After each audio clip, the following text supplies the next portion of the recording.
Welcome to the Unscripted podcast. I'm your host, Sarah Nicastro. Today, we're going to get an inside look at ACCO's strategic big bets to win the talent war. I am joined today by Michael Potts, who is the Executive Vice President at ACCO Engineered Systems. Michael, welcome to the podcast. Thank you, Sarah. I appreciate you having me on. Yeah, I'm thrilled to have you. So, before we get into the conversation of today, just tell everyone a little bit more about yourself, your role, and ACCO's business. Okay, I've been in this industry, the HVAC construction industry, for about 28 years. Um, I'm the executive vice president of ACCO Engineered Systems. We have offices in 8 states across the Western United States. And we're a $2 billion plus company, Mhm. and I have roughly 550 service vans on the truck on the road every day. I run the service division of our company, so we're made up of service, controls, and construction. Okay, great. And how long have you been with ACCO? I've been with ACCO 12 years now. Okay, yeah. I knew it was quite some time, but I didn't think it was the whole 28.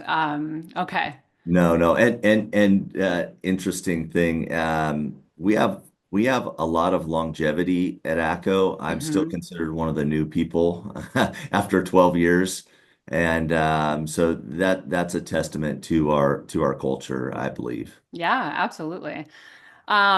So Michael and I had a call a couple of weeks back, talking about doing this podcast together, brainstorming ideas, the way that we usually do.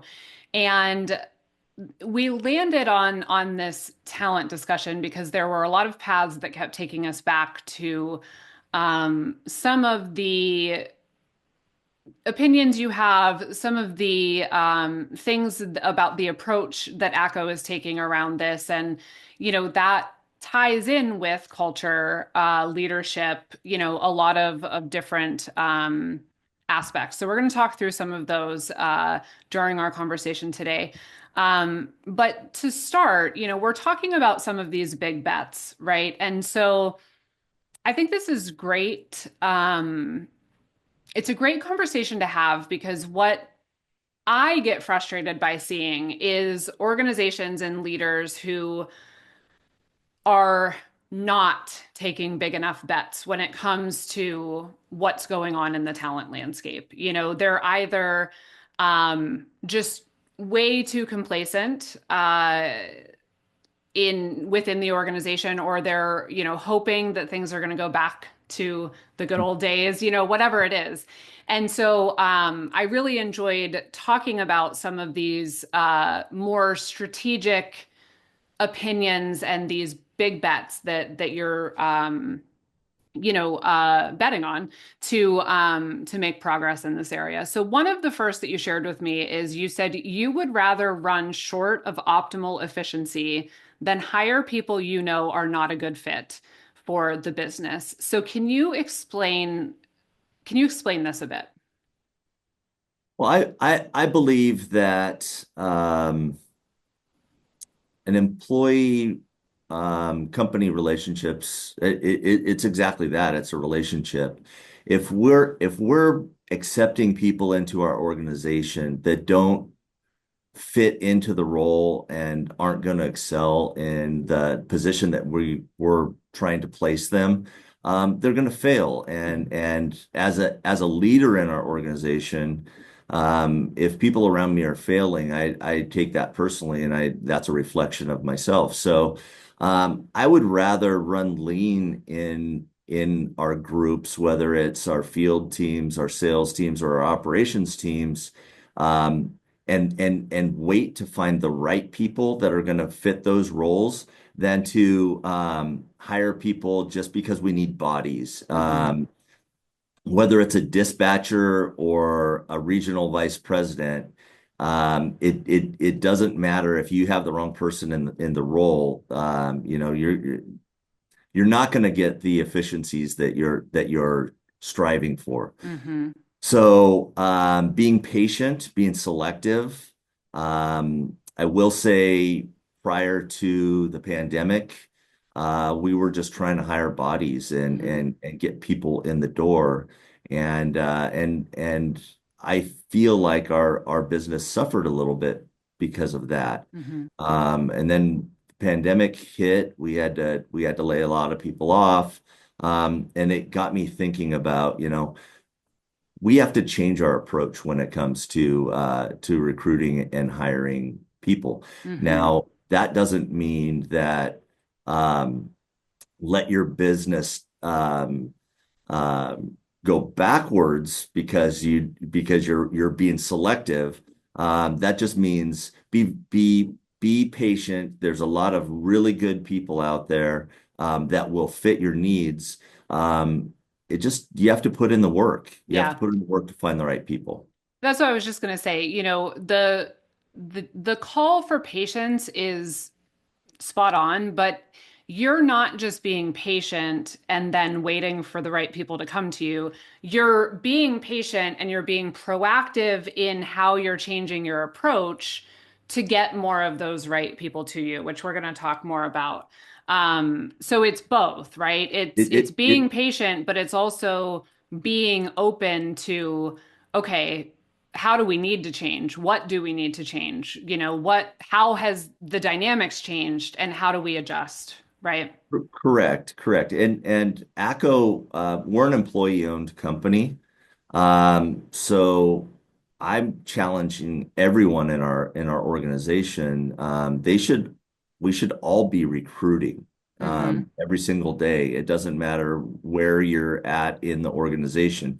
We should always be looking for that next quality person to bring into the group. Yeah. Yeah.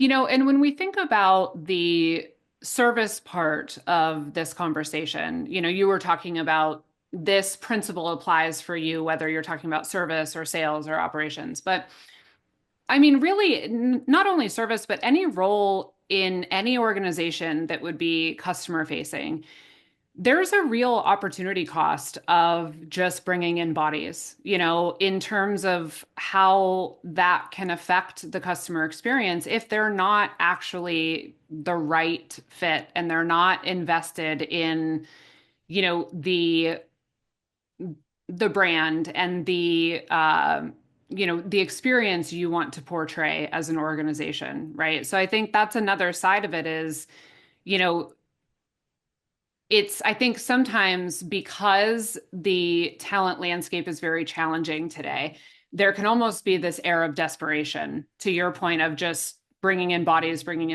right? And I can understand where that comes from, but just how you had that realization, it's kind of a band-aid, right, on a bigger problem. And it's a band-aid on doing the work the organization needs to do to bring in more of those right people. I think it could actually be a detriment to the organization because you're diluting the product that you're putting out if you don't have the right people in the right chairs. Hmm. And and potentially poisoning the culture, right? If you have people that,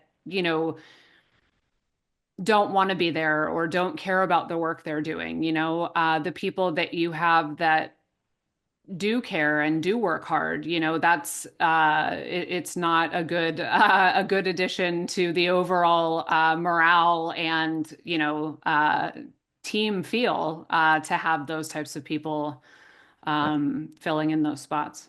Absolutely. And my take on hiring is I don't want somebody to come to work for ACCO that is just looking for a job. I Hmm. want somebody to come to work for ACCO that's looking for a career.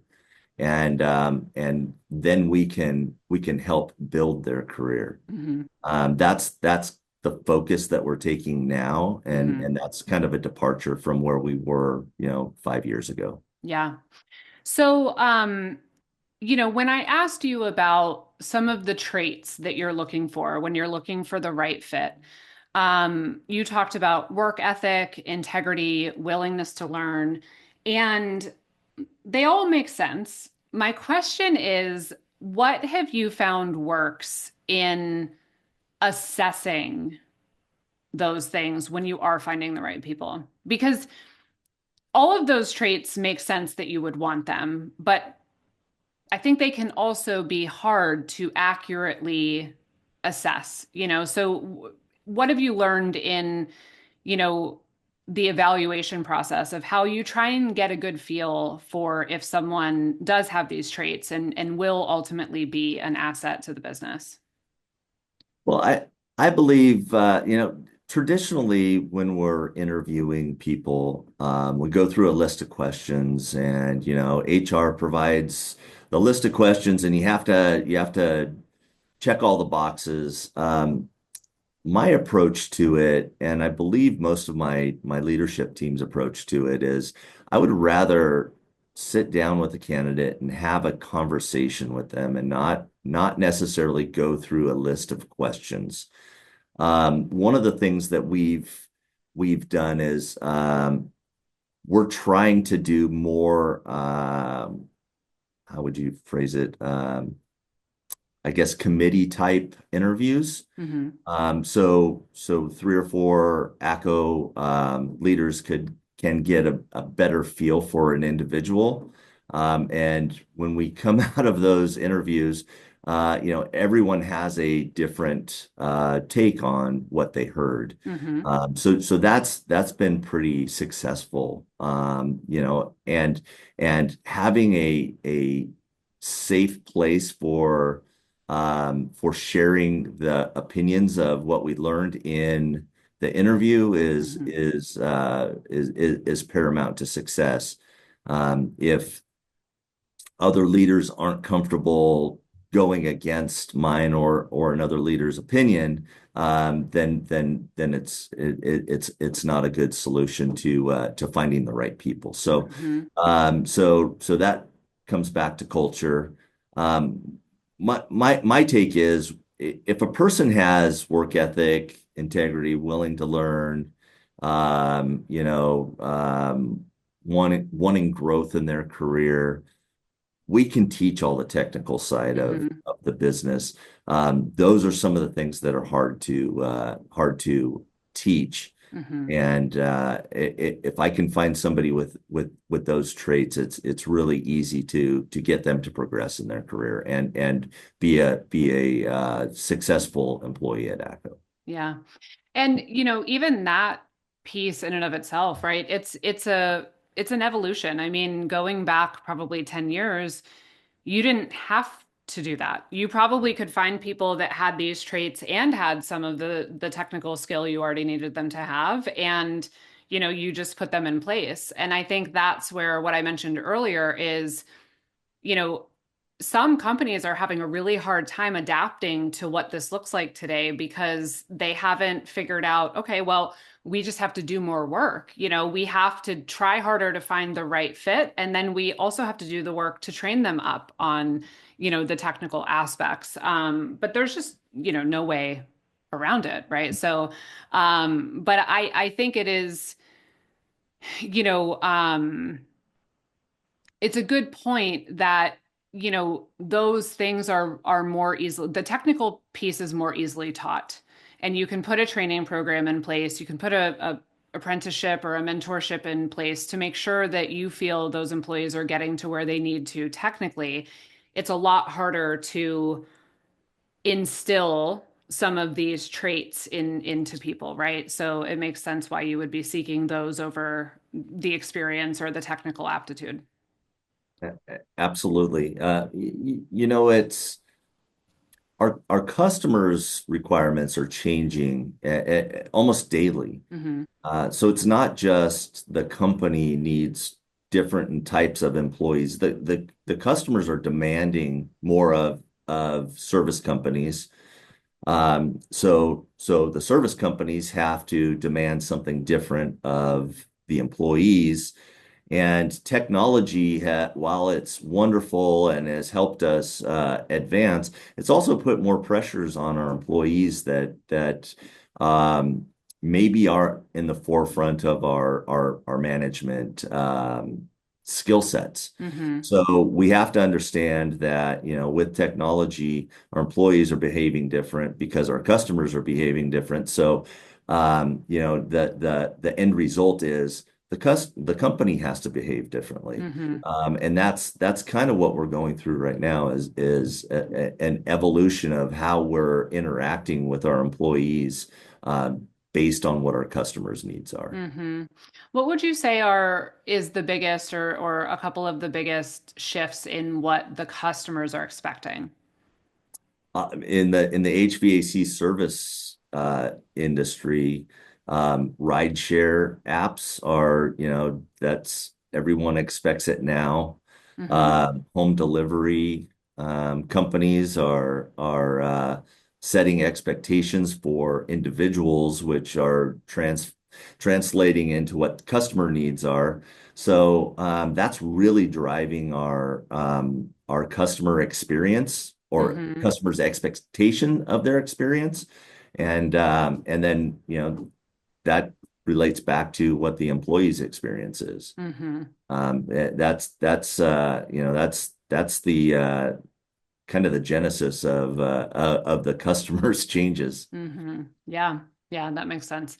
So we talked about how you are what you're sort of prioritizing in looking for new talent and then how you're assessing that. Um, what are you doing to ensure that ACCO is giving these new employees an experience and a company culture that they will, want to be a part of, want to apply those traits to? Well, I think it starts with the top down. It's a leadership thing, and personally, I have to live the culture that I'm expecting from the people around me. Mm-hmm. So I think setting the example from the top down, that's how you drive the cultural changes. Um, I spoke about a safe space for the managers to share their opinions, and I think that works throughout the whole company. Mm-hmm. You have to have a place where people are allowed to share their opinions with leadership, or you're not going to be able to drive that culture. Mm-hmm. So the ability to drive conversation through the whole company, that's our culture. Mm-hmm. Our CEO to our dispatchers, it's there's this ability to have conversations across the organization. Um, so I think that really helps set the tone for a new employee coming into the organization. Um, Peer-to-peer contact, Mm-hmm. people that are in the organization and have some longevity, know what the expectations are. If we can pair them up with a new employee, then they show them the ACCO way, if you will. Mm-hmm. So I think there's quite a few things that would set the culture and set the experience for a new employee. Mm-hmm. So we're working hard on all of those things. Yeah. Yeah. No, that's really good. And so the second big bet I want to talk about is we talked about betting on change and you know you saying that you have to make these strategic bets on changing the approach, changing um, the expectation, changing, the business, whatever it is that the customers are demanding that today's landscape demands, you have to figure out how to adapt to that. But you also said that, when you're betting on change, that it will bring some attrition.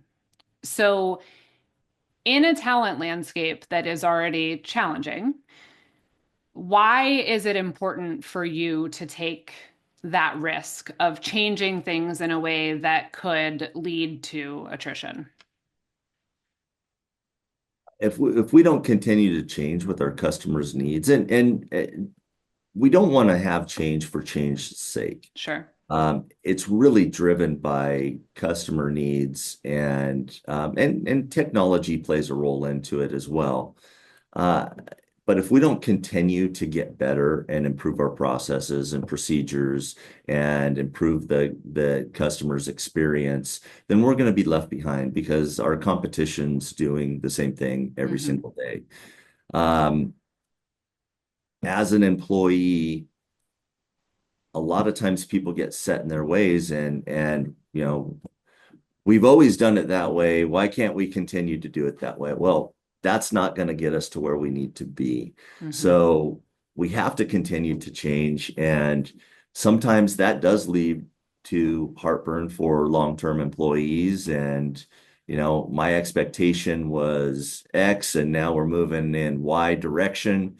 And we as leaders have to be disciplined enough to go, here's the end goal. This is what I'm trying to get to. And, maybe we've lost a couple people along the way, but we have to be disciplined enough to continue to drive to that goal. Yeah. Now, one example you shared with me is that someone made a statement to you when ACCO was deploying IFS for service management that it would lose 50% of its technicians, and you lost two. So I'm curious, you know, how you effectively closed the gap of risk in that example, from what that initial statement was to what the reality ended up being. Transparency and getting employee buy-in. We Hmm. really brought the field leadership in when we were developing the mobile piece of the IFS platform. Hmm. Brought them in and basically asked what their needs are and Hmm. why, and help us develop this tool for all of our technicians. Granted, we were much smaller then, but that it did come back to me that we're going to lose half of our technicians if we have that kind of oversight and doing their time uh, um, in a live environment. Hmm. They're not gonna buy into that. So we did bring the field leadership in, said what are the must-haves for the field teams? How can you guys be involved in the development of the mobile? Hmm. And I think that really um, helped stop some of the noise that was out there. Hmm. There's a lot of rumors when you're deploying a new software, or you're providing any change in an organization. Hmm. And if you can dispel those rumors by getting people involved, I think that's really was the catalyst for our retention of our field teams. Yeah, absolutely. And I mean, the two people that you did lose, you can't not evolve as an organization just to appease people who don't want to change the way that they're working or aren't willing, to change how they're working. Because, to your point, it's not change for change's sake. It's change to keep pace with what the customers need. It's change to keep pace with what the technological environment is. It's change to keep pace with, the talent landscape and needing to do things differently, right? And so, but I do think that's quite impressive that somebody said half and it ended up being two. That's a pretty good success rate to go back with. So the third big bet that I want to talk about is your commitment to drive, not follow. So to disrupt rather than being disrupted. Um, so there's a lot of risk, but also a relative ease to following, right? What knowing that, what makes driving the charge worth it, in your opinion? I'm really passionate about our industry. HVAC and plumbing service space has a lot of really, really talented people in it. Uh, it's provided a very comfortable lifestyle for my family. And so ACCO is one of the largest mechanical contractors in the country. Um, I believe that we owe it to our industry to drive the industry as opposed to following someone that's, uh, 16th of our size Hmm. to drive the industry. So I look at it as I want to do what's right for the industry. Hmm. There's a lot of small businesses that are starting up every single day that are looking for ways to grow and build their business, and I want to be the example of that across the country. My goal is if ACCO does something on the West Coast, I want our East Coast competitors and peers to go, why did ACCO do that? We should look into that. Hmm. That's my goal, and it really comes from a place of giving back to our industry, Hmm. but also making the industry better. That's Hmm. that's the goal. Yeah, I love it. One of the areas that we talked about is this idea of career longevity. And so this is one that you said you're really working through, knowing that things need to change, but working with HR and thinking about the best ways to evolve ACCO's approach. So, I mean, I know this is something that you're in the midst of, but in this area specifically, what do you think disruption could look like? Well, I believe that the next generation of employees need different things than the current generation of employees. As a company, we have to adapt to what those needs are, and that in itself could be a disruption in our industry. Uh, we we as a company are looking at how we interact with people coming into the industry. How we speak to them has to be different. How we engage them and our expectations of them has to be different. Hmm. We had an employee was in an interview and shared their expectation was, I'm going to work for ACCO for 2 years. Being an employee owner doesn't really matter to me. It doesn't pay my rent today. That's a long-term play. I'm going to be at ACCO for 2 years. I'm going to leverage what I learned. I'm going to go to the next company and use that, learn something there, and I'm going to go to the Hmm. next company. The days of employees working for one company for 40 years, I believe those are gone Hmm. with this next generation of people coming into our industry. So as an organization, we have to adapt to that. Hmm. If we don't adapt to that, our expectations are going to be different than our employees' expectations, and Hmm. that's not going to be good for either. Yeah. Yeah. I just had a conversation last week with a gentleman, Ken, who leads technical support at Makino, and we had a really interesting conversation around this point specifically because we were also talking about some of the ways the talent landscape has changed, particularly after COVID. And he was saying that they did a lot of work to make sure that what they're paying people in all roles is fair. But he said, pretty much no business can just double everyone's pay and maintain economic viability, right? So he said, like, we have to look for other needs to meet. And for them, he was saying, because the entire organization across functions really appreciates the experience that field engineers have coming up, like the customer interactions they have, the skill sets that requires. They were very open to looking for all these ways to create these career paths, not just the traditional, engineer to this to manager, but throughout the organization. So to give people a lot of options of, we're not asking you to stay in one place for 5 years. We're saying, you come in, you do this role, and then here's all these different paths that you can take to progress in different ways, different levels, et cetera. And I thought that was, smart because we know that people want to see that opportunity for growth, that opportunity for progression.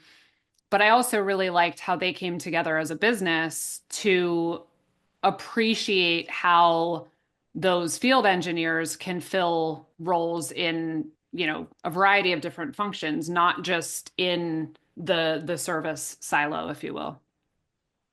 I we need to look at career progression is a big priority to Hmm. younger people. Hmm. And I completely understand that, but that's not the Hmm. only driver for young people. It's, how does the company feel about the environment? Hmm.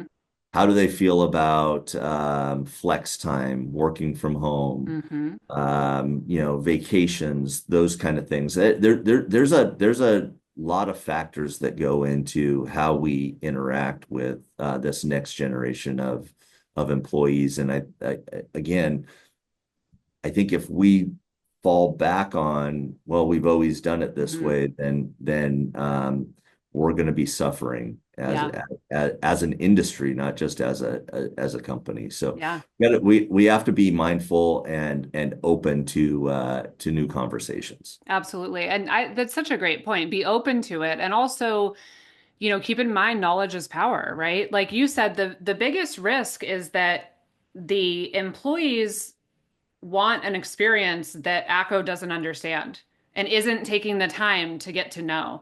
If you're asking the questions, what's important to you? What matters to you? What would keep you here? It's there isn't a wrong answer, right? I mean, I think sometimes people don't ask because they don't want to know, but ignorance is not bliss, right? Knowledge is power. If you're asking the question, that's what allows you then to come together as a leadership team and get creative and say, hey, listen, this is what we're hearing. What do we need to do to meet this need or this need? Or, what can we address? How can we address it? It's just too many organizations, I think, are avoiding that conversation instead of, seeking that understanding and then really figuring out, okay, well, here's what they want and what they need. Now let's put our thinking caps on and really, break the mold. We're not going to go back to what we were doing before COVID. We need to create something brand new. So, Well, from a leadership perspective, if you're not asking those questions and getting the answers, how are you going to set clear expectations for the people that work in your business? And mhm, that's not, if you're not setting clear expectations for the people in your business, then you're failing as a leader. mhm, absolutely. Yeah, it's really interesting. So the fourth big bet that we spoke about is bringing outside leaders in. So we talked about the fact that this is a big deal in a company that has been in business for 90 years and has traditionally promoted from within and still does. Okay. So the goal is not to move away from doing that, but talk about why you're thinking about the right balance and what the benefit is in bringing some outside talent in. Well, I'm glad that you touched on that we're not getting away from this homegrown methodology because that's been success. We've had a lot of success from that. But the experiences that you bring that people have from other companies Hmm. that you can bring into an organization that's as established as ACCO, 90 years in business. I think you bring new ideas and new ways to evolve as an organization. To where I mean, I've been here for 10 years and I feel like I'm losing some of my, or 12 years, excuse me. I'm losing some of my creativity because I'm caught in this system um, that I'm not challenging the status quo like I used to. Hmm. So that outside influence, I think, is important to the growth of a company. So we're trying to be better at finding the right people external through all of our organization, Hmm. as well as develop people for we talked about career paths, building that career path for that next leader. But the way our business is evolving, you don't always have time to wait for that evolution of the next manager, next leader, or next salesperson, or next Hmm. field technician, even. So you do have to look external, and it's a balancing act. Yeah, for sure. Now, another area we talked about related to leadership is, something that has been coming up more in conversations, which is that, in field service historically, there's been a lot of progression from field technician to supervisor to director to manager and on up, right? And in some instances, that's great. In other instances, it's sort of a formulaic way to keep people and also reward people that are doing a good job without necessarily considering whether they would be good leaders, right? So, sometimes we're putting people in these positions without really asking them if they want to lead people, understanding if they have, those people leader skills and if they would be good at that. Um, how are you handling that at ACCO? Well, we're trying to put the people in the right seats, right? The Hmm. right people in the right seats. And from a leadership perspective, you have to lead from the right place, and you have to want to um, be a steward of growing the team around you. Not a lot of people have that ability to prop the people around them up. Hmm.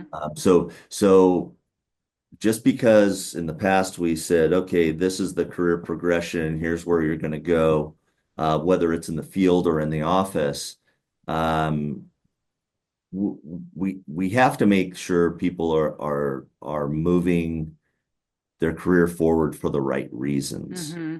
And if we are moving people forward in their career that don't have that dedication and the ability to build their teams Hmm. and prop the people up around them, then we're just getting managers out of people, Hmm. and I'm looking for leaders in my organization. Hmm. Um, so I think it has to come from the right place. Again, I keep going back to this safe space of accountability in our organization. And if we have a bad leader, it comes back to the culture. Hmm. It could really just like a bad employee can wreck the culture, so can a bad leader. Hmm. Probably more so. Yeah. What's the saying? People don't leave companies; they leave bad managers or bad Hmm. leaders. That's kind of the root thought behind that concept for me. Yeah. Yeah. And you don't want to be doing all of this work to get the right people in and then have them, leave because you're not also reflecting as people progress internally. Are they right for this? Is this what they really want, et cetera? Um, Again, it's just another way of reflecting back on what has been the historical norm or the traditional process and thinking, okay, well, is this what's right still? And is this what's right in every situation? Or do we need to think about something different? Um, on the topic of people skills, you mentioned that ACCO encourages all of its employees to take EQ training. Can you talk a little bit about that and how it's offered, the value it brings, that sort of thing? So in my group, last year we started the EQ training. The emotional intelligence, I think, is a very big part of finding the right people, having the right people in the right seats. When I started down this emotional intelligence path, my perception was I'm going to learn tools to figure out how I communicate with you better. Hmm. And what I found was it's not an external it's not an opportunity to look externally and figure out how the person sitting across the desk from you is reacting. It's really your behavior and how you react to the situations around you. And Hmm. so that was eye-opening to me. I started with our leadership team. We went through an EQ workshop. We broke off and did cohorts Hmm. that would work together with a consultant for a year, and we've had a lot of success with providing those tools to individuals in our organization. Hmm. One of the side benefits that I didn't foresee was, people are going back to their work places and sharing their experience and the tools that they're learning with their peers in the organization that maybe haven't gone through the emotional intelligence workshop. Hmm. So now we have a demand for people wanting to go through the workshop and wanting to be in the cohorts, and I think it's really helped with how we communicate as an organization, at Hmm. least on the service side of the business. And I'm really excited to continue the process and get everybody in our service business through the workshop and a lot of them in the cohorts because we're seeing the value Yeah. just in the way that our employees are interacting with not only our customers but with one Hmm. another. Yeah. Well, it's interesting, some of the things that you've been saying in this conversation. I can tell that certainly from a leadership team perspective, there's been some effort put into this. But I think, it's an area I would love to see more companies investing in and really, you know, prioritizing because of the impact it has. And to your point, it's clearly allowed the leadership team to communicate well with one another and create those relationships where, like you said, you can have a panel interview and afterwards you can come together and you can disagree and you can challenge each other and you can work through it and come up with what you feel is, a good outcome.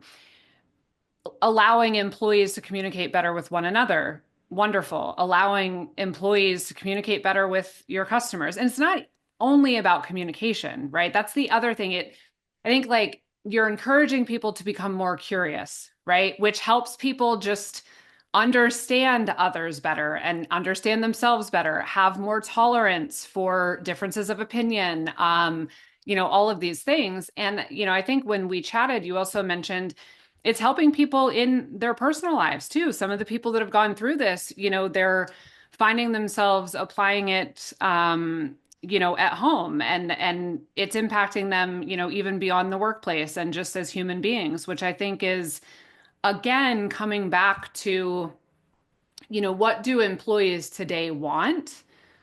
They want to be seen as people. They want to be, treated and valued as human beings, not just as a line on a spreadsheet or an asset, and it's just another wonderful example of how you create that culture within the organization where, you're investing in them, knowing that that investment pays off within, but also beyond the business. So I think it's a really great initiative. Yeah, it definitely fills my cup when I go around our organization and people pull me aside and say, "Hey, my relationship with my spouse or my Hmm. my children has improved because of this workshop or the cohort that I'm going through.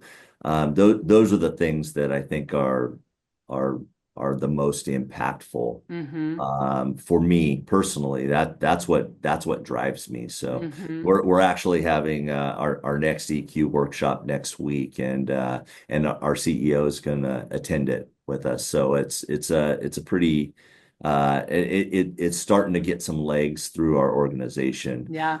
From that, we've actually some of the people that have gone through the EQ workshop have now started an initiative, a mental health workshop initiative. So Mm-hmm. we just had our first workshop for mental health, and we're gonna have a couple more this year. So it's kind of getting some legs, Yeah, that's and it's wonderful. expanding across our organization, which is Mm-hmm. really a positive thing, I believe. Yeah, I agree. I wanted to ask, it's impossible not to think about, the ways that technology will continue to change the way we work in all industries. And I'm curious how you see, AI and more automation playing a role in sort of addressing these talent challenges, and also how ACCO will keep pursuing its drive, not follow position in the industry. Um, you know, failure to adapt to new technologies and new needs of our customers.